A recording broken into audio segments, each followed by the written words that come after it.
Loose connection অভিযোগের permanent solution connector চাপা। তো আজকে একবারের অভিযোগ ছিল লুজ কানেকশন। সেখানে গেলে দেখি কাঠের খুঁটি এবং খুঁটিতে বেশ কয়েকটি সার্ভিস ডগ টুইস্ট করা ছিল। তো যে ভাবা সেই কাজ, গ্যাপ সেট করে খুঁটিতে ওঠা শুরু করলাম টক টক টক টক করে। দেখতে পাচ্ছেন বলতে বলতে খুঁটির মাথায় উঠে আসছি। এখন বডি মেট লাগাবো। এরপরে এই পাশ থেকে যে সার্ভিস ড্রপগুলো টুইস্ট করা ছিল সেগুলো 3-4টা একসাথে ছিল, কেটে নিলাম। এখন একে একে সার্ভিস ড্রপের মাথাগুলো কানেক্টরের মাপে কেটে নিব। আসলে কাঠের খুঁটিতে কাজ করাটা একটু কষ্টের ব্যাপার, কিন্তু কাঠের খুঁটি ভালো হইলে সেটা কোনো কথাই নেই। ভালো কাঠের খুঁটিতে কাজ করতে কোনো কষ্ট নাই।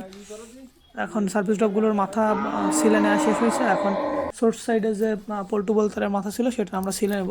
সেলার পরে এখানে একটি কানেক্টর দিয়ে যে 3-4টা সার্ভিস ড্রপ টুইস্ট করা ছিল সেই সার্ভিস ড্রপগুলো এখন কানেক্টরের আওতায় নিয়ে আসবো।